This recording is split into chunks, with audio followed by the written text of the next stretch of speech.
Mi nombre es Salomón, y nací en el seno de una historia marcada por decisiones y destinos. Hijo del gran rey David y de Betsabé, crecí escuchando relatos de conquistas y de fe, de promesas divinas y de una herencia que parecía destinada a sobrepasar a cualquier otro reino. Pero no todos imaginaban que yo, el hijo de David, sería quien tomaría su lugar en el trono de Israel. Mi elección como sucesor fue, para muchos, un enigma y un desafío, pues mis hermanos tenían más experiencia y ansias de poder. Sin embargo, fue mi padre quien, guiado por el propósito de Dios, me colocó bajo su sombra y protección, preparándome para un destino que apenas alcanzaba a comprender. Cuando subí al trono, sentí el peso de un reino vasto y demandante. Sabía que no bastaría con la fuerza para gobernar a un pueblo que había sido guiado por el hombre conforme al corazón de Dios. En una noche reveladora, mientras oraba con la certeza de mi insuficiencia, tuve un sueño en Gabaón. Dios se me apareció y me hizo una oferta que cambiaría mi vida. Podía pedir cualquier cosa que deseara. Ante Él, supliqué sabiduría. No pedí riquezas, ni la vida de mis enemigos, ni poder. Deseaba entender, gobernar con justicia y servir a mi pueblo desde un corazón sabio. Esa noche se convirtió en el punto de partida de mi reinado. Al despertar, sentí una paz y claridad que nunca antes había experimentado. Poco después, vino la oportunidad de demostrar esa sabiduría otorgada por Dios. Dos mujeres acudieron ante mí, ambas reclamando ser la madre de un mismo bebé. Mi decisión de proponer dividir al niño entre ambas fue una prueba y, al mismo tiempo, una revelación de lo que Dios había hecho en mí. Mi fama comenzó a esparcirse, y mi reinado de justicia y sabiduría apenas empezaba. A medida que avanzaba mi reinado, recordaba constantemente una promesa hecha por mi padre, el rey David, construir un templo para el Dios de Israel. Esta misión era más que un proyecto arquitectónico, era un acto de devoción y un deseo profundo de honrar al Creador que nos había liberado de la esclavitud y nos había dado esta tierra. No podía permitirme fallar en este propósito, ni tampoco hacerlo con mediocridad. Por eso, dediqué años a planificar la obra, asegurándome de que cada detalle estuviera a la altura de la grandeza de Dios. Hice alianzas con reyes vecinos, como Hiram de Tiro, quienes proporcionaron los mejores materiales y artesanos. El templo comenzó a tomar forma en Jerusalén, elevándose como un símbolo de la fe y la unidad de Israel. Trabajadores de todas partes se unieron, algunos incluso en turnos rotativos para evitar el agotamiento y mantener el ritmo de la construcción sin descanso.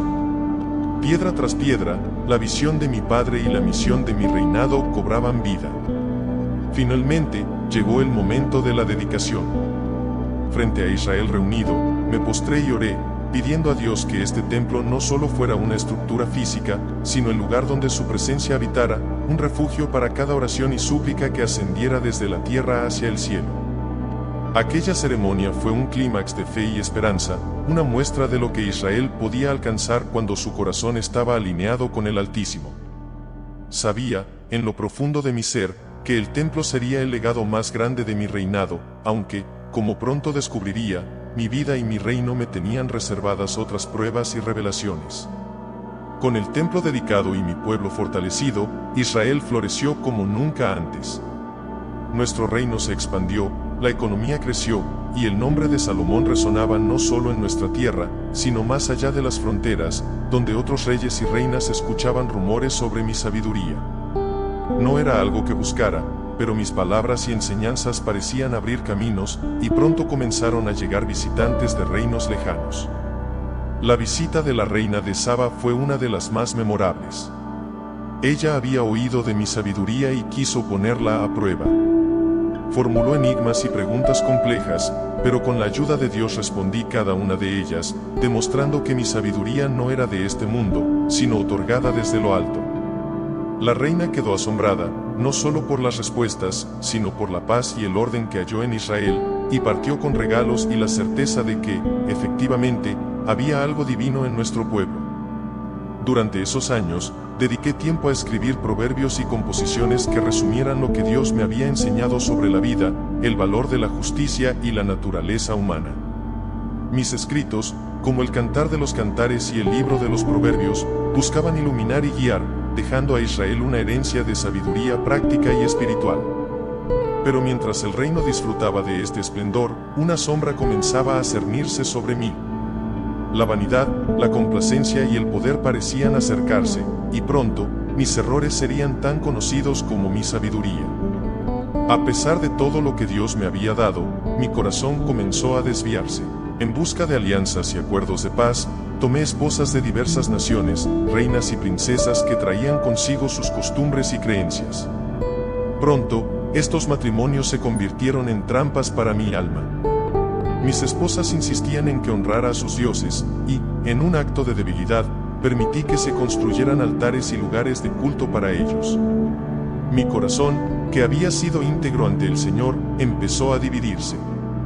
Dios me envió advertencias, recordándome que el pacto que Él había hecho con mi padre David y conmigo requería fidelidad. Pero me encontraba atrapado entre el deseo de agradar a aquellos con quienes había hecho alianzas y la voz de Dios que me llamaba a arrepentirme. Con el tiempo, la situación se tornó insostenible. Mi pueblo, que había estado dispuesto a seguirme, comenzó a resentir los impuestos y la carga de mantener un reino que se volvía cada vez más opulento y desenfocado. El brillo de mi sabiduría empezó a empañarse, y me encontré perdido, cuestionando el valor de todas las riquezas y alianzas que alguna vez había creído importantes. Mi relación con Dios se debilitó y, con ello, la estabilidad de Israel. Fue en esos momentos de oscuridad que entendí que todo lo que alguna vez había construido podía desmoronarse si no permanecía firme en mi fe.